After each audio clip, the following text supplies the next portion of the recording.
Namaste and welcome, dear friends, to the 12th class of the Bhagavad Gita. We are studying from the book God Talks with Arjuna. We have completed chapter 1 and are currently on chapter 2. So, as always, we shall begin our class with a prayer. Heavenly Father, Divine Mother, Friend, Beloved God, Bhagwan Krishna, Jesus Christ, Mahavatar Babaji, Lahiri Mahashay, Swami Shri Yukteswar Ji, beloved Gurudev Paramhansa Yogananda Ji, saints and sages of all religions, humbly we bow at thy feet. Beloved Lord Krishna, thou art the essence of everything. In the language of my soul, I demand the realization of your presence. Help me to feel thee in every wisp of thought and emotion and in every fiber of my being. Om Shanti, Shanti, Shanti.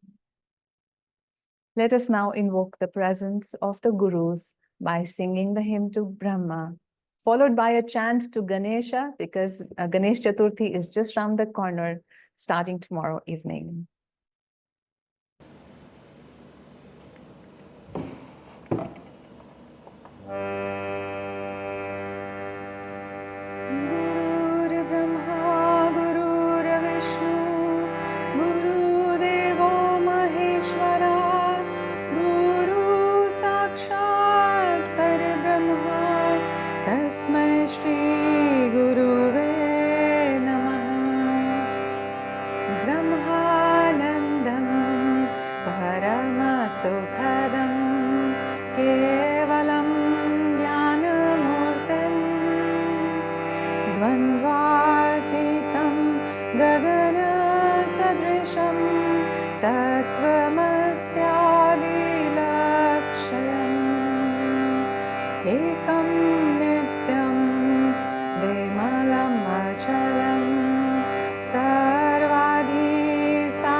Sharanam Ganesha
Sharanam Ganesha, Ganesha Sharanam, Sharanam Ganesha, Ganesha Sharanam, Sharanam Ganesha, Ganesha Sharanam, Sharanam Ganesha.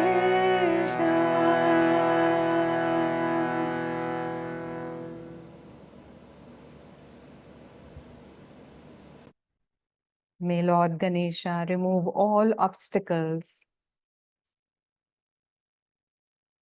May he lead us into absolute wisdom and absolute truth. Om. So, dear friends, we were studying chapter 2 of the Bhagavad Gita, and in the last class, we finished with verse 7 or shlok 7. And this is a beautiful shlok in this chapter in which, having been confused about what to do, whether to fight or not to fight, and having just, giving up his enthusiasm to fight and just falling back on his chariot, Arjuna is declined to fight. And now in verse 7, he says to Lord Krishna that I am confused. My mind is bewildered. I do not know what is the right course of action. And I need your advice. I am thy disciple and I have taken thee as my refuge. I need your help. And this is the situation which we all find ourselves in daily life or whenever we have to make little or big decisions. And this is the time, in fact, we must remember that the Lord is ever present and ever waiting for us to simply ask him what to do. And it's not just going by egoic desires or egoic attachments and egoic likes and dislikes or by old habit tendencies and patterns, but in every fresh moment and in every fresh decision, may we be able to pause for a moment and ask Krishna, Krishna, thou art my guide, thou art my Lord, my Savior, my parent, my friend. I need your help. And with that kind of surrender, we know that the Lord who is ever available, the Lord who is ever merciful and beneficent, will immediately reply in some way or the other. So now this brings us to verse number 8. And as always, we read it first in Sanskrit, then in Hindi, and then in English. This is a long verse, so I will not read it in a metric, sing-song way, but a normal reading. Nahi prapashyami mama panudyad yacho kamuchhado yashanam mindriyanam avapya bhuma vasapanna nidham rajyam suranamapi chadhipatyam.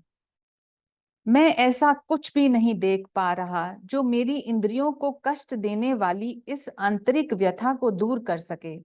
कुछ भी नहीं। इस संपूर्ण धरती का अद्वितीय और संपन्न राज्य तथा स्वर्ग के देवताओं पर प्रभुत्व भी इसे दूर नहीं कर सकता।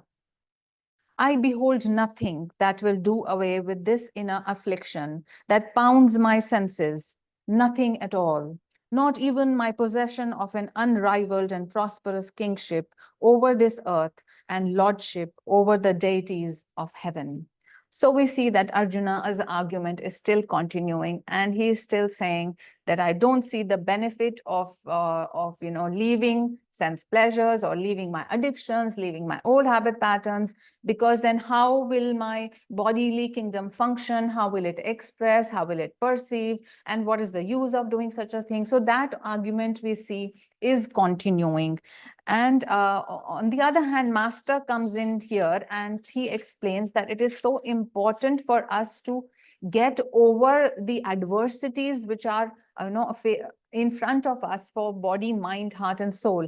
So when Arjuna says that I do not want kingship over the earth, so the earth here means actually the bodily kingdom. And Master says that the body is bound by multiple factors, and out of them, the three main factors are, the first is the impairment of the subtle forces, means the life force, the pranic forces that are happening in the body, which are enlivening the body. There is an imbalance in them. And because of that imbalance, multiple problems in the body arise, like respiratory issues, like digestive issues, like even mental balances, and so on. The second important thing that afflicts the body is directly bad karma. So when we have read in Patanjali Yoga Sutras that whatever is happening to us right now is just the fruit of whatever action or karma we have done in the past. So whatever good or bad is happening to the body, that is, since it is from the prarabdha karma, it is happening right now. Therefore, even when we do something good right now, so for example, even if I introduce some good habits of health maintenance like exercise and diet right now, I may find that these good things are not immediately able to conquer the problems that my body was having. That is because the energy that I have put in right now in terms of good health habits is not sufficient to override the energy that has been already created by some past bad actions. So unless the current energy is so much that it can override the past energy, the effect of the good karma that you are creating right now, of taking charge of your health, of doing the right thing, will not take effect. So therefore, if you remember, and we have all read Master's teachings on affirmations, Master said you need to do the affirmation over and over again. Repetitive action will actually build up that kind of energy which will override the past energy. And that is why not only do we do it repetitively, but we also do it in different layers of our mind, at the conscious level, at the subconscious level, at the superconscious level, that we are actually consciously planting a seed thought in our mind, which will, when it is given water and it is, you're repeating the same affirmation with full concentration and enthusiasm, then you will find that the sapling will grow and will become a tree. And of course, slowly, the energy which has been created by past tendencies, that will be overridden. So therefore, at the present moment, if we are having any bodily affliction, what are the things that we can do?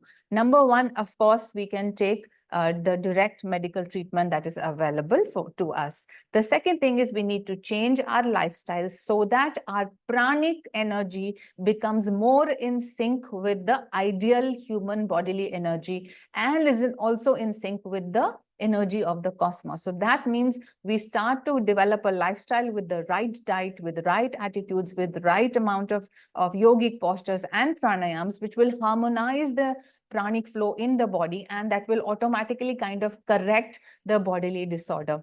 The third thing that we can do is, of course, use the tools that Master has given us, which is the tool of prayer, the tool of affirmation, the tool of self-healing, and we can also attune our mind to the higher truth. So in the best way and the ideal way is to take your mind higher than the level of body consciousness. So if on a daily basis you are listening to talks of Master, you are trying to feel his energy, you are attuning yourself with his energy, you will find that even though the bodily problem is maybe still present, but you are not affected by it as much, and you have realized the superiority of the mind over the body. And therefore, by using all the tools and techniques and the available methods, you can override the bodily difficulty, even if you cannot correct it, because anyway, every body is eventually mortal and someday it has to die.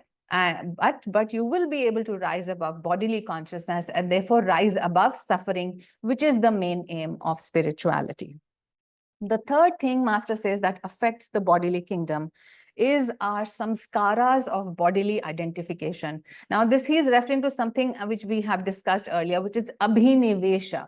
So we are clinging, we are souls which are infinite and eternal in nature, but yet because we have lived multiple times in little human bodies or even animal bodies, who knows, and because of that conditioned existence, we are so bound to the body, we are so much clinging to the body that we think that we are this body. And because all our mental attention is on the body, therefore any pain in the body gives us a lot of mental suffering, bodily as well as mental suffering. So therefore, these are the afflictions that are going to come because of our existence in the body, and our existence now in the body is because of past desires and the karma that we have set rolling. So how do we get rid of these problems that the body is going to be affected with? So Master gives out a very simple exit from this, and he says practicing the Ashtanga Yoga Marg, practicing the yamas, niyamas, asana, pranayam, pratyahara, dharana, dhyana, samadhi, that route. If you do that, step by step, scientifically, it is possible to get out of bodily identification. It is possible to get out of bodily suffering. Okay. So this brings us to shloka number 9. And here, so Sanjay is now again speaking to Dhritarashtra. So as we remember, Sanjay is dictating or narrating the whole story of the Battle of Kurukshetra as it is happening. He is narrating it to Dhritarashtra, who is in his kingdom. Okay. Sanjay Uvacha. Eva mukta hrishikesham gudakesha parantapah na yotsya iti govinda mukta vatushniva bhuvavah. Sanjay ने धृतराष्ट्र से कहा, ऋषिकेश कृष्ण से इस प्रकार कहने के पश्चात गुडकेश परंतप अर्जुन ने गोविंद के सामने घोषित किया, मैं युद्ध नहीं करूंगा, और चुप हो गए. Sanjay said to Dhritarashtra, having thus addressed Rishikesh Krishna, Gudakesha Parantap Arjun declared to Govinda, I will not fight, then remained silent. So there are a number of new names of Krishna that are, coming up. It's good to understand these names because once we understand, we know why he's being addressed like that. So the word Hrishikesha means the Lord of the senses. So who is the Lord of the senses? Krishna or Brahman or the absolute truth, which is now presenting itself as Krishna consciousness, that is Hrishikesha. What does Parantap mean? So Parantap is again, Tap means, we know it means fire. So Parantap is the fire of self-control, which can be able to conquer the 5 senses.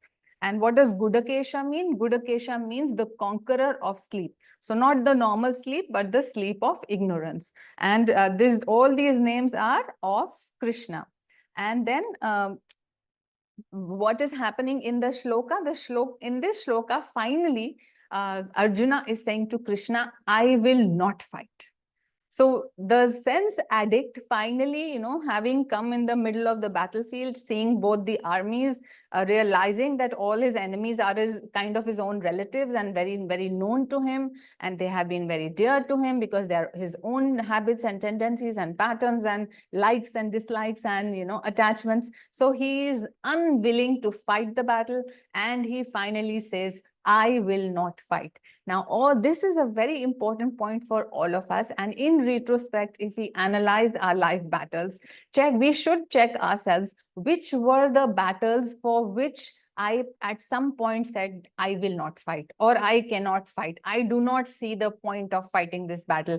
Even if I were to get the earth or heaven, I will not fight this battle. So it is for each one of us to become Arjuna and look inside of ourselves and see which are these daunting battles that face us, because eventually we will have to fight these battles. But let us prepare as we studied the Gita, and as we will hear Krishna say, words of wisdom to Arjuna, we will also get the courage to fight these battles, whether it is during the course of the study or even if it is after the course of the study. But we need to, be in tune with what Krishna is now going to say to Arjuna.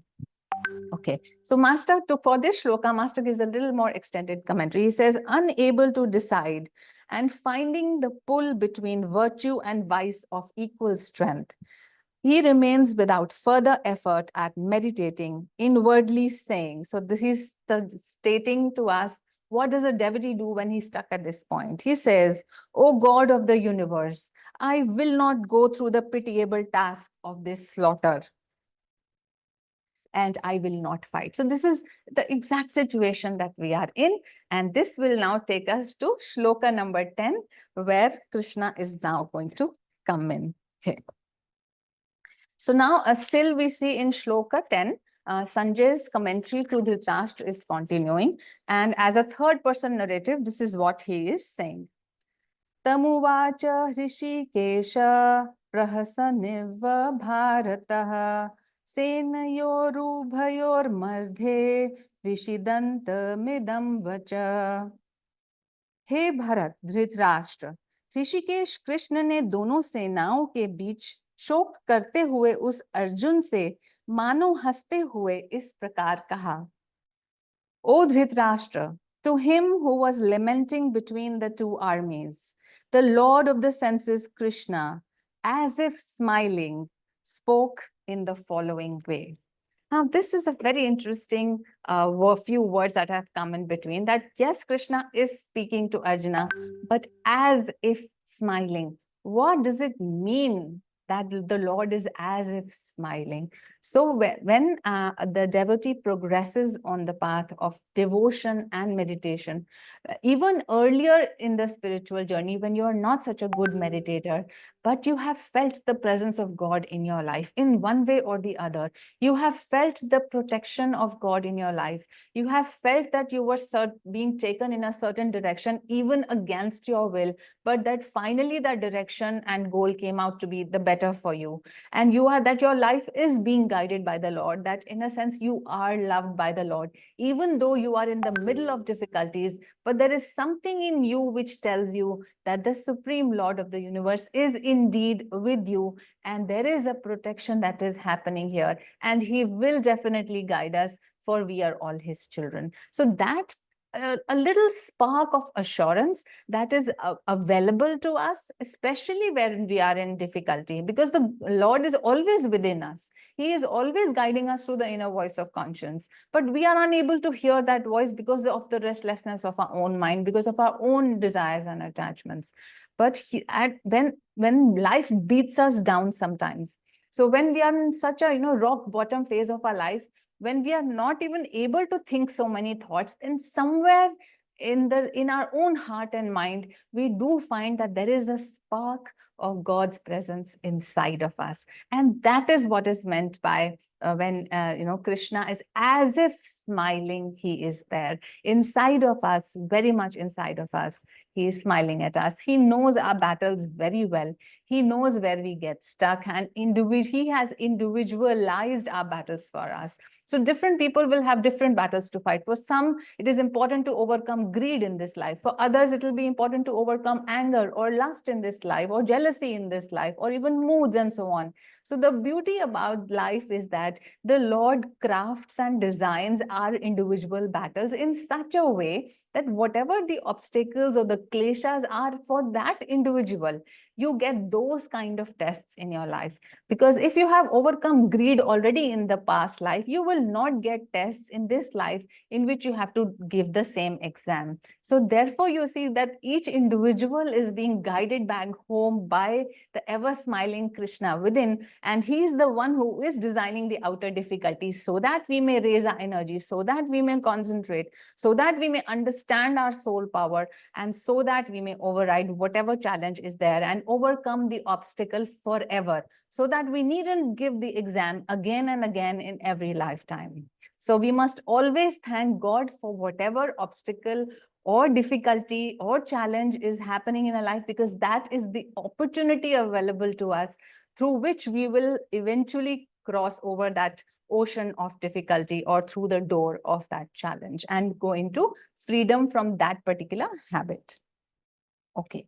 So interestingly, Master says that the inner voice that we talk about so commonly, that also works from multiple levels. So the inner voice can come from the level of the mind, or it can come from the level of intellect, or it can come from the level of our own, soul consciousness. So how do we know from where this is coming? So let us take very, very simple day-to-day examples where we go to the market and we are hungry, and then we get to see some food, and the mind immediately, because the mind is a blind sense mind, and it will immediately go by the data that is being provided by the senses. So in whichever direction a nice fragrance or a nice looking food is available, the mind will say, I want this food because this appears to be attractive to me.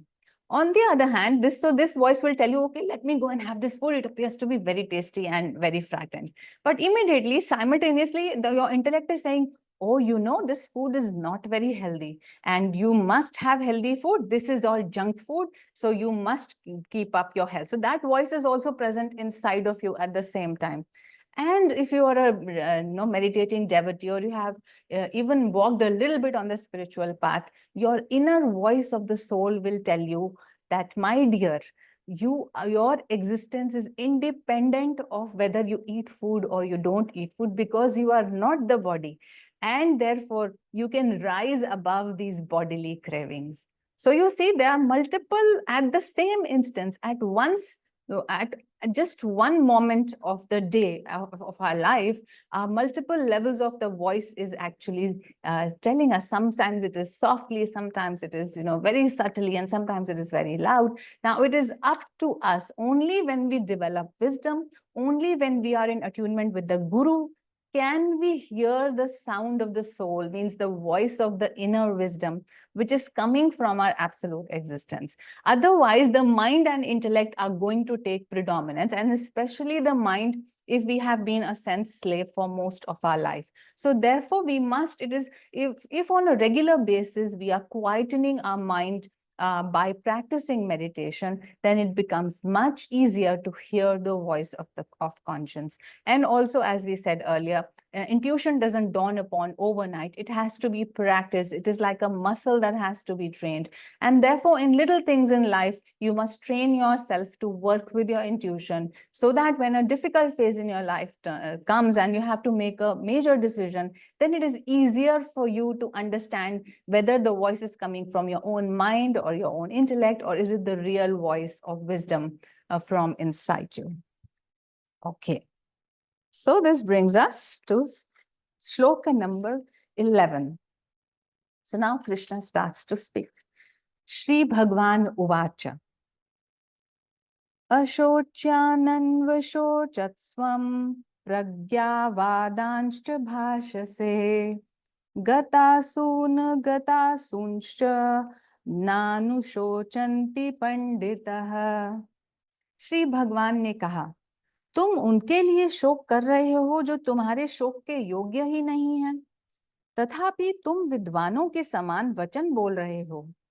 वास्तविक विज्ञान न तो उनके लिए शोक करते हैं जो जीवित हैं, और न ही उनके लिए जो चले गए हैं। The blessed Lord said, Thou hast been lamenting for those not worth thy lamentations, yet thou dost utter words of lore. The truly wise mourn neither for those who are living nor for those who have passed away. Now, this is a very, very important verse. So this is coming straight from Sri Krishna. And the straight message for all of us is that it is useless to mourn. Mourn for people who are on the planet right now, and even those souls who are not on the planet. It is not a wise thing to mourn. Now, the problem is, why do we mourn?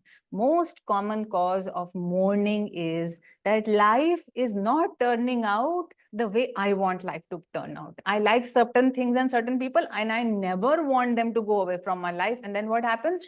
Death comes, or something else comes, and they have to be taken away. You want your children to be with you always, and of course they will grow up, and of course they have to go out for education or for job, and therefore you will keep mourning. The other thing is, sometimes so basically the problem is clinging on to people and saying that they should all come up to my expectations, that life should flow the way I want it to flow. Is that going to happen? Is it not such a futile expectation?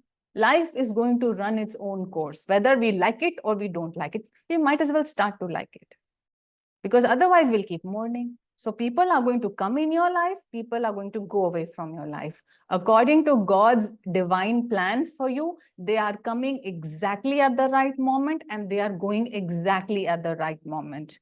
Never doubt that the timing of the Lord is at fault.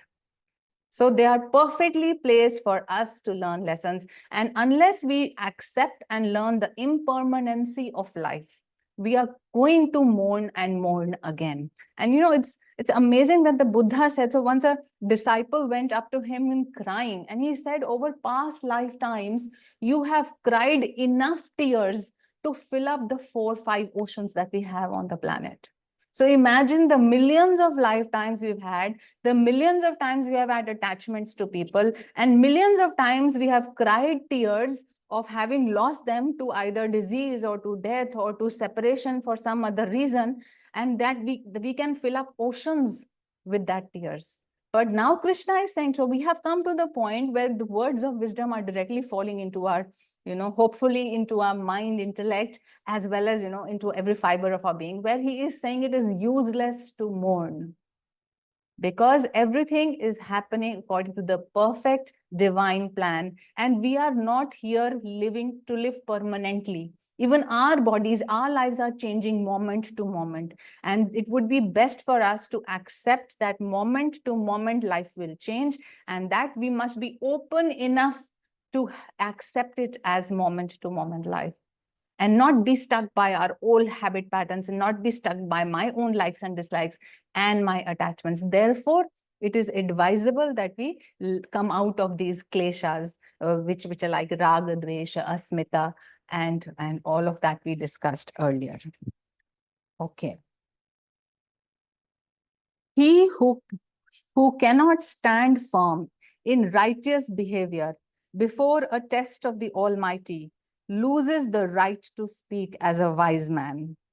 The test of man's wisdom is his equanimity. So here Krishna is also scolding Arjuna, because Arjuna appears to be quoting the scripture that he should not slaughter, he should be non-violent. He appears to be speaking the words of wisdom, but actually what Krishna is saying that you are acting foolish. And from where have these words come to you? And it is the mark of a man of wisdom to be equanimous under all circumstances. So whatever battle has come into your life, it has been crafted and designed for you. You have to override it. So how will you override it? We know that the first of the Pandavas is Yudhishthir.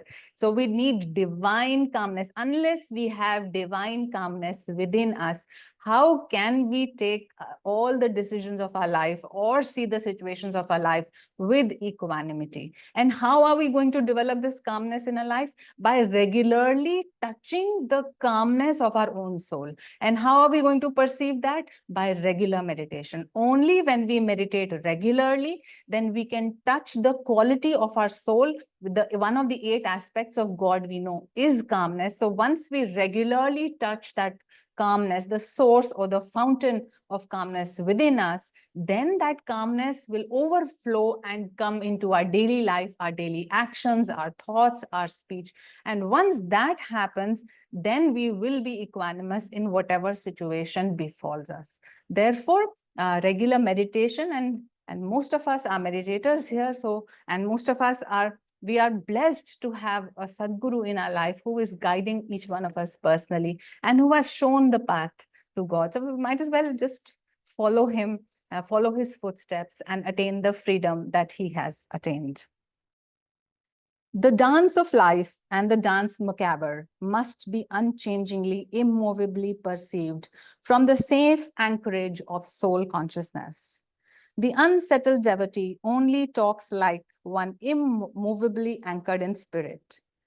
But those resolute devotees who deeply practice the technique of yoga concentration become riveted to the supreme unchangeable spirit.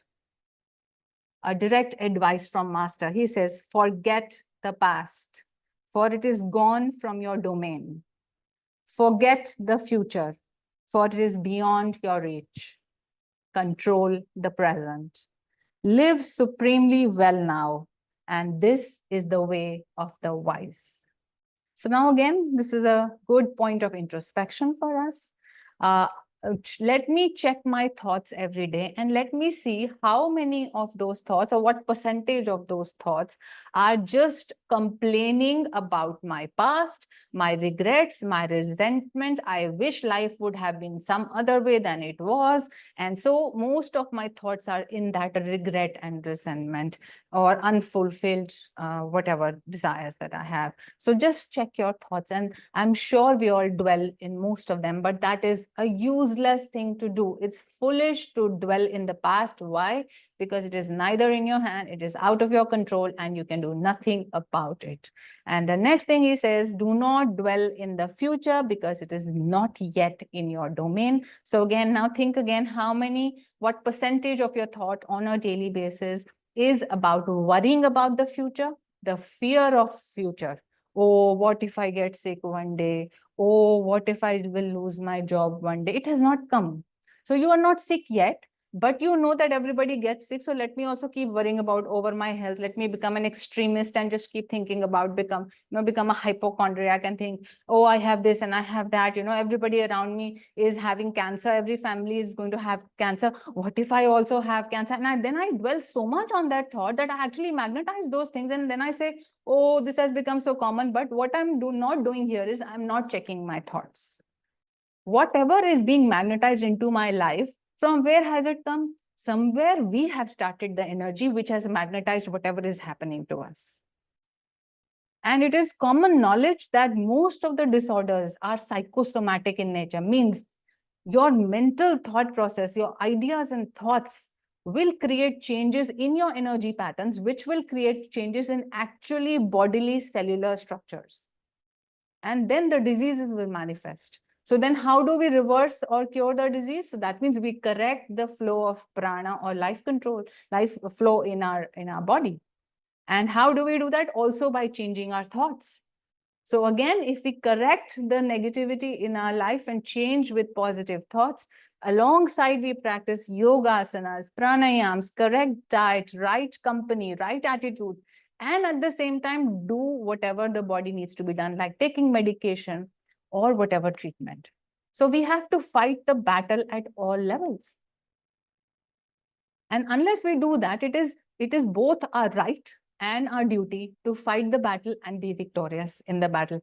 No point running away from the battle. Sooner or later, you have to fight it. But the very important thing for a yogi is to be very alert about what you are thinking.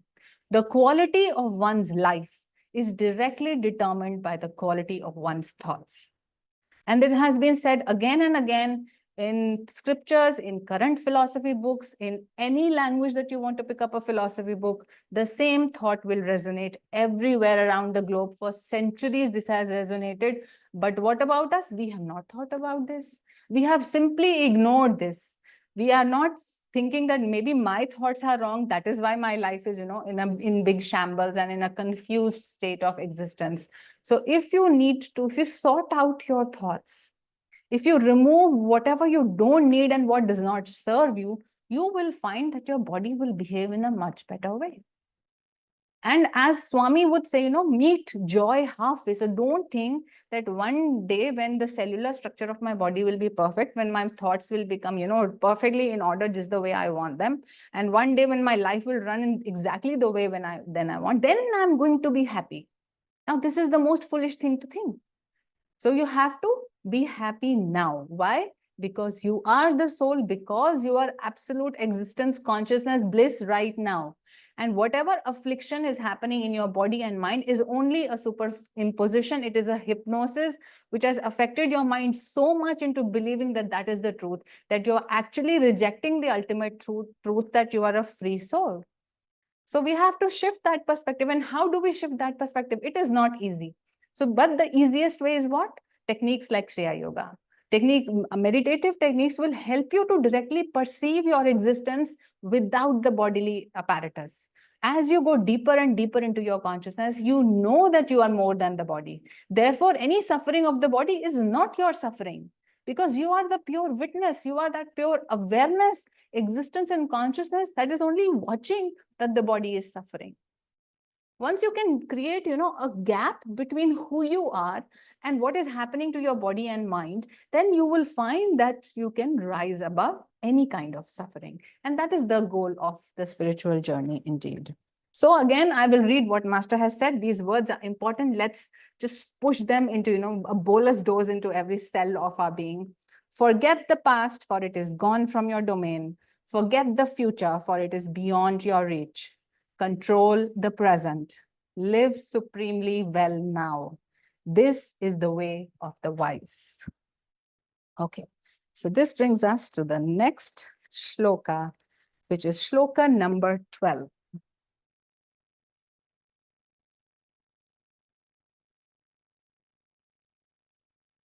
So Krishna is continuing to speak to Arjuna, and here he is saying, Na tvevaham jatu nasam, na tvam neme janadhipa, na chaiva na bhavishyama, sarve vaya matah param. ऐसा नहीं है कि मैंने, तुमने और इन अन्य राजसी जनों ने भी पहले कभी जन्म नहीं लिया, और ऐसा भी कभी नहीं होगा कि सकल भविष्य में हम में से किसी का भी अस्तित्व ना रहे. It is not that I have never before been incarnated, nor thou, nor these other royal ones, and never in all futurity shall any one of us not exist. Now, this is a beautiful verse. This is directly telling us, are we believing Krishna or are we not believing Krishna? Are we just saying, oh, this is just time pass, oh, he's just lying, oh no, he has nothing better to say? That is why he's saying that, he's giving up, making up this story that, oh, we have come before and we are going to come in the future, and it never in future it is going to happen that we will be out of existence. Of course, this is true. Why this is true? Because we are existence, consciousness, bliss itself. We are Sat Chitanand itself. We need to realize this. That is the whole story of self-realization. We need to realize that we are perennial existence. So as we have discussed earlier in studies of the holy science and previously in Gita, we have to come down from thinking of ourselves as an existing thing, and we have to go within ourselves and to realize that we are existence itself. We don't just have to think that we are aware beings. We have to come to the absolute perception that we are awareness itself, that this whole world which is around us is existing for the purpose of my experience as a soul, and that my true nature is bliss. If my true nature was not bliss, then why will I even bother to fight suffering? If suffering was my only and true nature, then if problems came in my life, I would not bother. I would say, I would be okay with it. No, but because our nature is of bliss, that is why we fight battles against suffering. And when we are resting in that bliss, then we feel complete and whole in ourselves. So understanding that, from that perspective, once we understand that we are pure existence, consciousness, and bliss, but we are temporarily playing a role through these bodies. And then we understand that these bodies have limitations. This earthly life has limitations. This earthly life is impermanent. And therefore, because I'm here only for a short period of time, I might as well not have too many desires, attachments, likes and dislikes, because they are going to trap me in a cycle, the cycle of samsara, where I have to keep coming again in these bodies and forget that I am pure existence, consciousness, bliss. So therefore, the choice has to be ours. So firstly, we have to very much see that we are, our single lifetime is a very short period of time. And it is quickly going to pass away. Just like in terms of the universe, it's hardly even the wink of an eye, and it will pass away. And in that wink of an eye, what are we doing? Are we complaining? Are we being lazy? Or are we putting self-effort? Are we enthusiastic? Are we happy? Are we loving? Because being happy and loving is closer to our divine nature. Rather than complaining, being sorry, being a victim and fighting and having lust and wanting this and wanting that, hating people, all that is against our nature, and all that will keep us trapped in samsara. But if we realize that we are playing this temporary role, and in this temporary role, it will be wise for me if I use the 8 aspects of the infinite, which is calmness, peace, joy, wisdom, love, and of course the sound of Om and light itself. So as much as we are in attune with these 8 aspects of the infinite, that much it will help us not to be limited by this human body, and to enjoy our ride in the human body rather than feel sorry for it. And that's what's written in Ashtavakra Gita. So in Ashtavakra Gita, Ashtavakra says that, the disciple asks him, what happens when I become enlightened? And then he says that, once you have gained the knowledge of the absolute, then you live 100 years and be happy. So that means you continue for an approximate lifespan of whatever that is, about 100 years, but you are happy in that moment. In whatever you do, you know the exact arrangement of things in your life. Means you always remember that you are the infinite soul. You remember that this is a transactional reality of this world and this body. And that by remaining happy, and happiness will come along with peace and along with wisdom, that the knowledge of the absolute existence. So all of that, and how will that come? Meditation. Meditation is the shortest cut. Why does Yogananda say that Kriya Yoga is the airplane route to God? Why? Because it leads immediately to the direct perception of who you are, of absolute existence, consciousness, bliss. As you progress with your meditative practice, not only will you be able to tell yourself that I am feeling joy, but you will come to a point where you will say, I am joy itself. Not only that I can feel peaceful, but you will say, I am peace itself. Now, once that starts to happen, you know of your existence as more than the body and mind, and as continuous with the universal substance. And that is what will set us free. And let us remember what Krishna is saying here. This is not the last time. So whether we are, free in salvation, whether we do not have, even if we do not have a physical body later on, our existence will continue. Even in salvation, our existence in absolute truth will continue. And if we take, reincarnation in some other planet or back to earth, there is a continuity.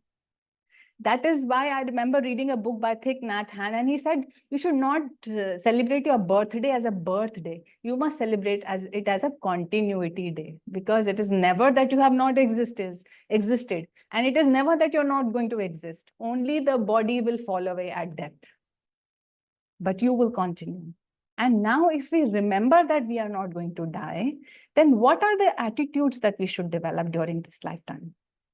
So now we are clear that only the body is going to die, but my mental attitudes have the capacity to either bind me to this machine of samsara, where I keep being born again and again, go through the tests of those attachments and greed and likes and dislikes. And of course, inherent to human life is suffering, because old age you cannot avoid, disease you cannot avoid, death you cannot avoid, attachment automatically develops. So that means the only way to avoid human suffering is to avoid human life, which is strange to say, but it is the truth.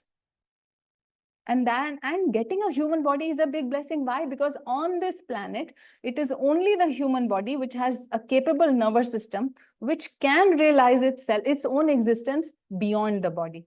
No other animal existence can realize that.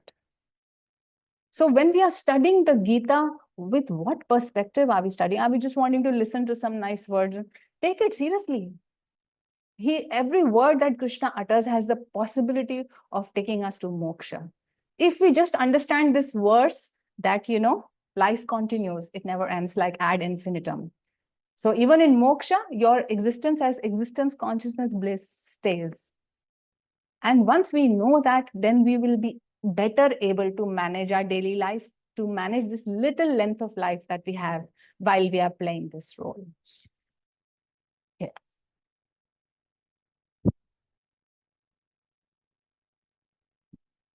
Master explains a little more on this. He says, Krishna points out to Arjuna that all mortals who appear now to be separate individuals are mere cause and effect expressions in bodily form of desires carried over by the ego from the past. And that all new desires engendered now by the ego would be required to find expression through new bodies in the future. So let's remember this as well. So any desires that we are engendering now, means we are keeping in our hearts, I want this, I have this big bucket list, and I want to do this, I want to do that. It's not bad to be ambitious, but only if you remember that you are the soul and this life is temporary. And Master would say, why do you want to have desires on your own when you don't even know why you are here on earth? So first realize the truth. Nobody says eating good food is bad, or traveling to places is bad, or loving others is bad. No. But first you realize who you are. Once you have realized that, then leading this temporary human life and watching the drama of the world is a way of living. On the other hand, what happens to us is we have taken this, our earthly existence and human bodily existence, as final, and we see everything only from that little point of view. And that is where, the suffering begins in us. Krishna, the spirit, asks the devotee to rise above the law of causation and mortal desires, which chain man to a series of inherently painful incarnations, and to become established instead in the eternal freedom of his immortal soul. This brings us to shloka number 13. Dehino asmin yatha dehe kaumaram yauvanam jara तथा देहांतर प्राप्तिर धीरस तत्र न मुह्यति. जिस प्रकार देहधारी जीवात्मा बाल्यकाल, युवावस्था और वृद्धावस्था से होकर निकलती है, उसी प्रकार यह अन्य शरीर में चली जाती है. इस कारण ज्ञानी जन व्याकुल नहीं होते. As in the body, the embodied self passes through childhood, youth, and old age, so in its passage into another body, the vice thereat are not disturbed. So now check with yourself. How many times we mourn the passing of others? So are we saying that you should become, like a stone and a rock, that you will not feel sad because your loved ones are going away? No, it's not that. We are living a human life. If we are playing the human role, we do have a human heart, we do have feelings, and we will feel the pain of separation. But are you going to feel the pain of separation for like 20 years or 50 years of your life? Or like a reasonable, wise person, you will naturally feel the separation, but is able to work in equanimity. And a person who realizes this truth, that life continues, that the soul that has left your home or your neighborhood is actually proceeding on its journey forward. And that journey has been according to God's divine plan. So if we are aware of this truth, then of course we will not mourn as much. The fact that we think that life ends at physical death is the problem here. Once we know that life continues ever after, and that each soul's journey is decided according to his or her karma, according to God's divine plan, who is actually working to free us all eventually, we will not mourn as much. So these are the things that you must always remember. And therefore, if we think of any soul who has recently departed or has departed somewhere in the past, what must you do? You must always think of that soul in memory. You should have good memories of that soul. Also, you must send your joy, your love, and blessings for the soul's onward journey. And Master has said it at multiple places that if there is a recently departed soul, you should not cry, lament, and mourn too much, because that will keep the soul earthbound. You must allow it to go on its forward journey. You must give your love and your blessings to the souls, to that soul. And that you will be able to do when you have the wisdom to realize that that soul was never belonging to you. You only thought that this person belongs to me, but it belongs to God. Everything belongs to this, this universal Maya, this universal Leela that is happening. So again, getting out of the attachment that people belong to me helps all of us to, see life as an ever-changing drama, and that souls have to move on to their future destinations and eventually proceed towards eternal freedom. All of this, why is Krishna and Master telling us all of this? Simply because they want us to be free from suffering. They can see why we are suffering, why our attachments are causing us so much pain. And they are saying, if you know the truth that life continues, that it keeps on existing, and that all of this is an upward, onward journey, then you will not suffer and cry so much. So let us imbibe and understand these teachings, so that in future, as we see, mortality around us, as we see, people suffering around us, not only can we console ourselves because of the wisdom that we have gained, but we can help others by the vibration of the wisdom that we have gained, by the peace of having known the truth, that we can help people to, in times of their suffering or bereavement, or when they are going through tragedy. So once you have lifted yourself from the muck, you can help others. Before that, if you are emotional, when they're emotional, you are hardly helping people. And therefore, our first aim is to free ourselves. Once we are able to free ourselves, then we can help endless individuals with the light and the vibe that flows through us. Okay. This brings us to the next shloka. That is shloka number 14. Now, as you see, each shloka is getting more and more powerful. It is giving us a guiding light. Things that we believe at a human level are completely different than what Krishna is pointing out here. And it would do us a lot of good if we are to read the book, if we have, firstly, to have the book by our side and to keep reading it, reread it through the week. As we keep progressing with the classes, don't just allow this to pass as a story. Ask yourself, what is my take from today's class, or what is, what point in the Gita would I like to go back and understand at a deeper level? And then you will have to meditate on that point and make it your own. Make the teachings your own, make them alive in your life. Only then you will eventually say, yes, I am a soul who is infinite and eternal. Unless that happens, the scripture has not become alive in you. And it is our duty to make it alive in ourselves. Okay. Shlok number 14. Matra sparshastu kaunteya shitoshna sukh dukha agama payino nitya stam sthiti shashva bharatah. हे कुंती पुत्र, सर्दी और गर्मी, सुख और दुख के विचार इंद्रियों से संबंधित विषयों के संपर्क में उत्पन्न होते हैं। ऐसे विचार आदि और अंत से सीमित हैं, ये अनित्य हैं हे भारत, इन्हें धैर्य के साथ सहन करें। O son of Kunti Arjuna, the ideas of heat and cold, pleasure and pain are produced by the contacts of the senses with their objects. Such ideas are limited by a beginning and an end. They are transitory. O descendant of Bharata, bear them with patience. Now, two very important things are being said here. So here, Krishna is saying that duality exists, that both heat and cold are going to be present, both pleasure and pain are going to be present. Then he is saying that these are mere ideas of the senses. Now, if they were only ideas, objective ideas, then there was no problem. But the point is, we feel subjective difficulty because of them. And Krishna clearly understands, and that is why he says, bear them with calmness and equanimity. If they were only something outside of ourselves, outside of our experience, then Krishna needn't say that you must bear them with equanimity.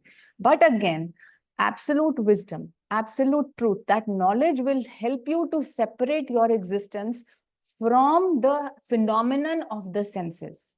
So actually, if you break down, now in the holy science, Sri Yukteswarji said that this body is nothing but mere ideas. It's a set of 35 ideas. We find it difficult to believe, but it is not so difficult to believe. Now, if you think of your body as this solid structure, and if you were to just probe a little and find that it has cellular mechanisms, and we know that cells are made of molecules, molecules made of atoms, and atoms made of subatomic particles. So actually, the body that appears to be stable and has a particular shape is nothing but moving subatomic particles. And you are the space that exists between the electrons. Because that space is not empty space, it's an alive space. It's the Chaitanya, it's that consciousness, it's the awareness.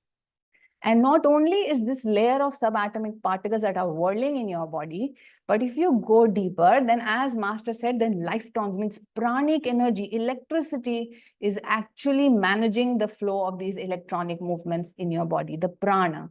And underneath that is the set of 35 ideas. So first, the thought. So we know that God, the absolute stillness, he projected into thought, energy, and matter. So you are a projection of God's mind.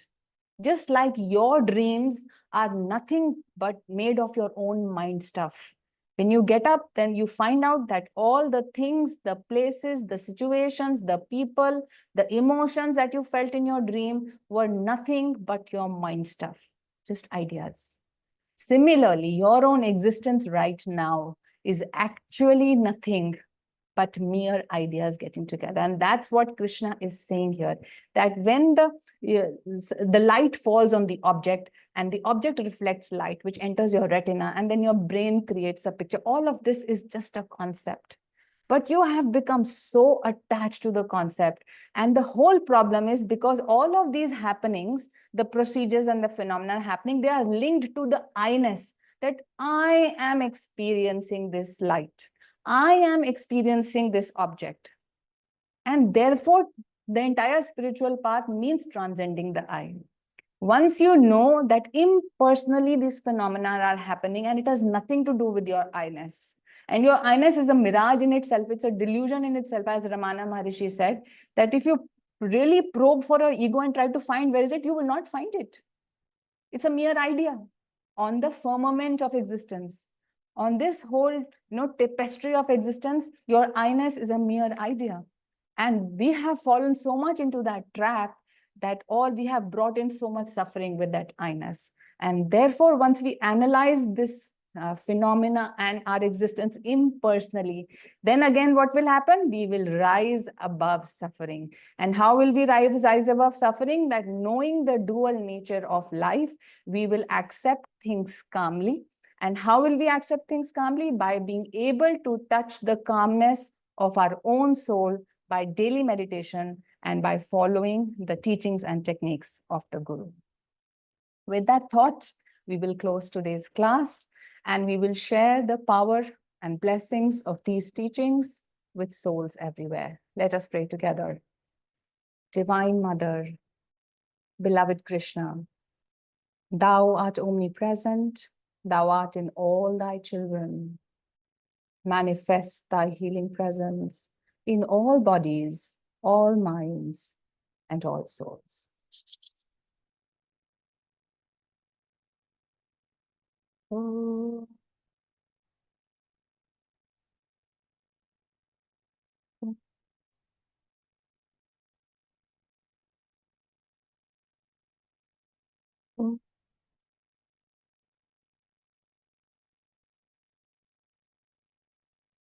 Divine Mother, beloved Krishna, may thy love shine forever on the sanctuary of our devotion, and may we be able to awaken thy love and thy truth in all hearts. Om Shanti, Shanti, Shanti.